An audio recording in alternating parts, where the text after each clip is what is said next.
Mbabazi akomyewo mu ggwanga nga giri kunyonya Emirates okuva mu mawanga omuli America ne Bungereza gy'abadde atuuse entebe ku ssaawa 7:30. Mbabazi abadde ne muwala we Rachel Mbabazi, mukyala we Jacqueline Mbabazi ne munnamateeka Fred Mwema nga bano bamukimye ku kisaawe ky'ennyonyi entebe. Ono abadde awerekerwako pick-up ejjudde abasirikale ba poliisi abalwanyisa obutujju.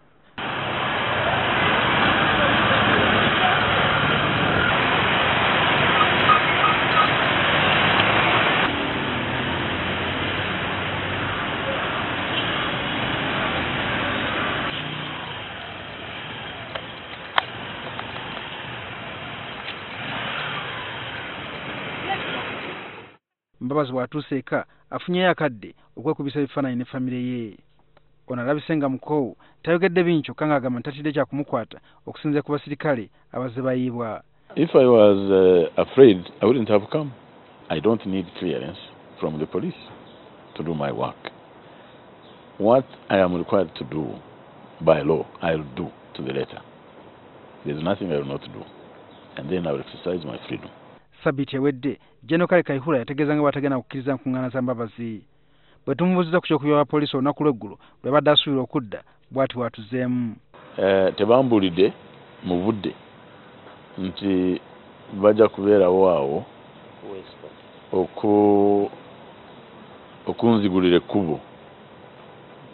Nbeebaza naye naawulidde nti Joe baabadde bangi n'alabye n'ebimotoka binene ebirwanyi simanyi oba bibadde birinze nze sitegedde ate ebyajjo saategedde tebampadde notice nti bajja kunsirinkana singa bakikoze nandibaddewo nga nfiirirwa banange. Mbabazi ayogedde ne ku bikwatagana ku famire y'okubeera mu kutya ekyabatuusiza n'okukola statement ku poliisi ya Jinja Road. I heard that story, but it's a story that obviously we will follow, that I hope the state machinery will follow, because it would be obviously one of the greatest and gravest crimes to do a thing like that. And really, Uganda should not expect. That's what we fought against. Ku kyabawagizi abakyakwatiddwa ayogedde bw'ati. Okukwatibwa kutiisatiisa teri kirala kiriwo. Teri musango, teri mateeka ge bamenye, kutiisatiisibwa naye nga mwena bwe mumanyi okutiisatiisa tekukola ki? Tekuwangula. Amawulire olwaliro gategeeza nga Mbabazi bw'abanjiwa obukadde bw'ensimbi za Uganda 11 obw'amazzi gabadde akozesa. Kyokka Mbabazi agamba nti ensonga eno eri mu kutunulwamu ab'ekitongole ky'amazzi. That is possible.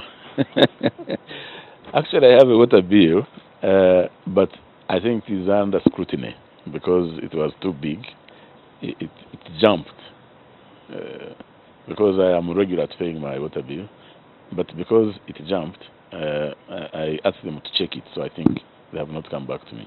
But it's not a problem paying my bills. Mbabazi ategeeza nga bagenda okukola olukuŋŋaana lw'amawulire Sabbiiti eno okunnyonnyola ku bikwatagana olugendo lw'ebyobufuzi lwatandise.